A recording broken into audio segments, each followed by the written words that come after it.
നമസ്കാരം. നമ്മുടെ ഭരണഘടനയുടെ മുമ്പിൽ രാജ്യത്തെ എല്ലാ പൗരന്മാരും ഒരേപോലെ ആയിരുന്നു. ഇവിടെ ഒരു യൂണിഫോം ക്രിമിനൽ കോഡ് ഉണ്ടായിരുന്നു. ഇന്ന് അങ്ങനെയല്ല. ഇന്ന് 3 പേര് ഭരണഘടനയ്ക്ക് മുകളിലാണ്. അവർ എന്ത് കുറ്റം ചെയ്താലും ഒരു കോടതിക്കും അവരുടെ മുകളിൽ കേസ് ചുമത്താൻ പറ്റില്ല. ഇത് ഞാൻ വെറുതെ പറയുന്നതല്ല. എന്ത് കുറ്റം ചെയ്താലും, ഒരു കൊലപാതകം ചെയ്താൽ പോലും ഇന്ത്യയിലെ ഒരു കോടതിക്കും അവർക്കെതിരെ കേസെടുക്കാൻ കഴിയില്ല. ഞാൻ പറയുന്നത് കള്ളമല്ല. നിങ്ങൾ കരുതുന്നത് പോലെ മോദിയും ഷായും ഒന്നുമല്ല അവർ. പിന്നെ ആരാണെന്നല്ലേ പറയാം. 2022 അവസാനം എത്തിയപ്പോഴേക്കും മോദിയും അമിത്ഷായും മനസ്സിലാക്കി കഴിഞ്ഞിരുന്നു 2024 തെരഞ്ഞെടുപ്പിൽ അവർ വൻ പരാജയത്തെ നേരിടാൻ പോവുകയാണ് എന്ന്. ക്രിമിനൽ ബുദ്ധിയുള്ള അവരുടെ തലയിൽ തെളിഞ്ഞു വന്ന ഏക മാർഗം എന്തു വില കൊടുത്തും തെരഞ്ഞെടുപ്പ് അട്ടിമറിക്കുക എന്നതാണ്. അതിനവർ കണ്ടുപിടിച്ച കൂട്ടാളിയായിരുന്നു chief election commissioner Rajeev Kumar. 2023 മാർച്ചിൽ സുപ്രീം കോടതി ഒരു സുപ്രധാന വിധി പ്രസ്താവിച്ചു. ചീഫ് ഇലക്ഷൻ കമ്മീഷണറെ ഇനി മുതൽ ഒരു നിഷ്പക്ഷ സെലക്ഷൻ കമ്മിറ്റി തെരഞ്ഞെടുക്കും എന്ന്. അതായത് പ്രധാനമന്ത്രി, ചീഫ് ജസ്റ്റിസ്, പ്രതിപക്ഷ നേതാവ് എന്നിവർ ഉൾപ്പെടുന്ന സെലക്ഷൻ കമ്മിറ്റി. ഇത് മോദിക്ക് ഒരു വലിയ തിരിച്ചടിയായി. ഈ കോടതി വിധിയെ മറികടക്കാൻ BJP സർക്കാർ പാർലമെന്റിൽ ഒരു നിയമം പാസാക്കാൻ തീരുമാനിച്ചു. ഈ ഗൂഢപദ്ധതി നടപ്പിലാക്കേണ്ട തെരഞ്ഞെടുപ്പ് കമ്മീഷണർ രാജീവ് കുമാർ ഒരു ഞെട്ടിക്കുന്ന ആവശ്യം അവർക്ക് മുമ്പിൽ വെച്ചു. 2024 തെരഞ്ഞെടുപ്പ് നിങ്ങൾ പറയുന്നത് പോലെ ഞാൻ നടത്തിത്തരാം. പക്ഷെ ഈ തട്ടിപ്പിനിടയിൽ ഞാൻ ചെയ്യുന്ന ഏത് കുറ്റത്തിനും എനിക്ക് കേസുകൾ നേരിടേണ്ടി വരരുത്. ഒരു ശിക്ഷയും കിട്ടാത്ത രീതിയിൽ എനിക്ക് സംരക്ഷണം തരണം. തുടർന്ന് സ്വന്തം നേട്ടത്തിന് വേണ്ടി രാജ്യത്തെ ചതിക്കാൻ മടിയില്ലാത്ത മോദി 2023 ഓഗസ്റ്റിൽ കൊണ്ടുവന്ന ബില്ലിൽ ഇലക്ഷൻ കമ്മീഷണറെ തെരഞ്ഞെടുക്കുന്ന പാനലിൽ നിന്നും സുപ്രീം കോടതി ചീഫ് ജസ്റ്റിസിനെ പുറത്താക്കി. പകരം പ്രധാനമന്ത്രി നിർദ്ദേശിക്കുന്ന ഒരു കേന്ദ്രമന്ത്രിയെ പാനലിൽ ഉൾപ്പെടുത്തും.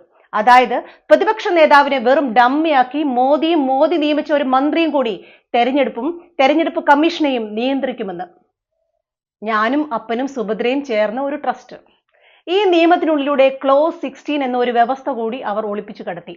ചീഫ് ഇലക്ഷൻ കമ്മീഷണർ അല്ലെങ്കിൽ ഇലക്ഷൻ കമ്മീഷണർമാർ ഔദ്യോഗിക ചുമതല വഹിക്കുന്നതിനിടയിൽ ചെയ്യുന്ന കാര്യങ്ങൾക്ക് ഒരു കോടതിക്കും സിവിൽ കേസോ ക്രിമിനൽ കേസോ എടുക്കാൻ സാധിക്കില്ല.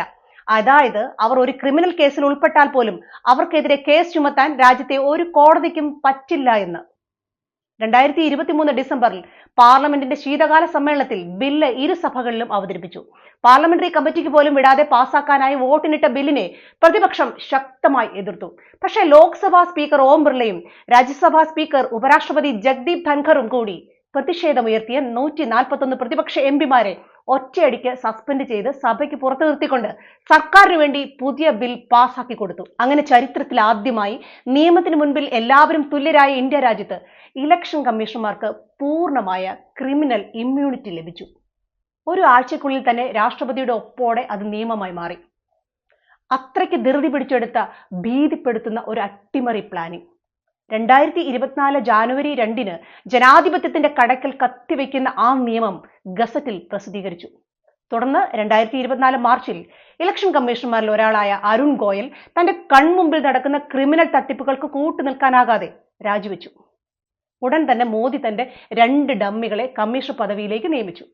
അട്ടിമറി ആസൂത്രണം ചെയ്ത് അത് നടപ്പിലാക്കി. അങ്ങനെയാണ് 2024 പാർലമെന്റ് തെരഞ്ഞെടുപ്പ് എന്ന നാടകം അരങ്ങേറുന്നത്. വ്യാജ വോട്ടുകൾ, തള്ളിയ നാമനിർദ്ദേശ പത്രികകൾ, തട്ടിപ്പ് വോട്ടേഴ്സ് ലിസ്റ്റുകൾ, മോദിയുടെ വർഗീയ അജണ്ടയ്ക്ക് അനുസരിച്ച് ക്രമീകരിച്ച തെരഞ്ഞെടുപ്പ് തീയതികൾ, അങ്ങനെ തെരഞ്ഞെടുപ്പ് കമ്മീഷനും BJPയും കൂടി എല്ലാം അതിവിദഗ്ധമായി മാനേജ് ചെയ്തു. പക്ഷെ ഇതെല്ലാം ചെയ്തു കൂട്ടിയിട്ടും BJPക്ക് കിട്ടിയത് 240 സീറ്റുകൾ മാത്രം. അവർ വീമ്പ് പറഞ്ഞ് 400 സീറ്റ് എന്ന എണ്ണത്തിന്റെ 7 അയലത്ത് പോലും അവരെ എത്തിച്ചില്ല ജനം. ഏറ്റവും കൂടുതൽ ജനസമിതി ഉണ്ടെന്ന് അഹങ്കരിക്കുന്ന പ്രധാനമന്ത്രി വാരണാസിയിൽ കഷ്ടിച്ച് കടന്നുകൂടി. അതും വ്യാജ വോട്ടുകളുടെ പിൻബലത്തിൽ. വോട്ട് തട്ടിപ്പില്ലായിരുന്നെങ്കിൽ BJPക്ക് 180 സീറ്റ് പോലും കിട്ടുമായിരുന്നില്ല എന്നർത്ഥം. സുഹൃത്തുക്കളെ, ഇതാണ് സത്യം. രാജീവ് കുമാറും അയാളുടെ കൂട്ടാളികളായ 2 ഇലക്ഷൻ കമ്മീഷണർമാരും പൂർണ്ണമായ നിയമ സംരക്ഷണം നേടുന്നു. രാജ്യം മുഴുവൻ ഈ മോഡൽ നടപ്പിലാക്കാൻ മോദി പിന്നീട് രാജീവ് കുമാറിനെ മാറ്റി ബീഹാർ തെരഞ്ഞെടുപ്പ് തട്ടിപ്പിൽ തങ്ങളുടെ പങ്കാളിയായ ജ്ഞാനേഷ് കുമാറിനെ നിയമിച്ചു. ഓർക്കുക, ഇവരെ കോടതികൾക്കൊന്നും തൊടാനാകില്ല. നാഴികയ്ക്ക് 40 വട്ടം യൂണിഫോം സിവിൽ കോഡ് എന്ന് പറഞ്ഞു നടന്നിരുന്നവർ ഇന്ന് ഈ രാജ്യത്തുണ്ടായിരുന്ന യൂണിഫോം ക്രിമിനൽ കോഡ് മാറ്റി. അവർക്ക് വേണ്ടത് നടത്തി കൊടുക്കുന്നവരെ അവർ ഈ രാജ്യത്തെ ക്രിമിനൽ നിയമത്തിന് പുറത്താക്കി.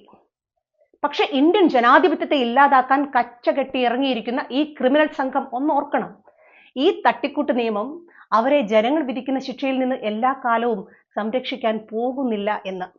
ഈ രാജ്യദ്രോഹം ആസൂത്രണം ചെയ്ത് നടപ്പിലാക്കിയ ക്രിമിനൽ സംഘത്തിലെ ഓരോരുത്തരും ശിക്ഷിക്കപ്പെടണം. അവർക്കുള്ള വിധി കാലം കാത്തുവച്ചിട്ടുണ്ട്. ഇന്നല്ലെങ്കിൽ നാളെ അത് നടപ്പിലാക്കപ്പെടും, ഉറപ്പ്. ഈ വീഡിയോ പരമാവധി ആളുകളിലേക്ക് ഷെയർ ചെയ്യണം. എന്നെയും നിങ്ങളെയും വെറും നോക്കുകുത്തികളാക്കി നമ്മുടെ രാഷ്ട്രത്തെ, നമ്മുടെ അവകാശമായ തെരഞ്ഞെടുപ്പിനെ എങ്ങനെ മോദിയും കൂട്ടാളികളും ചേർന്ന് തട്ടിയെടുത്തുവെന്ന് എല്ലാവരും മനസ്സിലാക്കട്ടെ. ജയ് ഹിന്ദ്.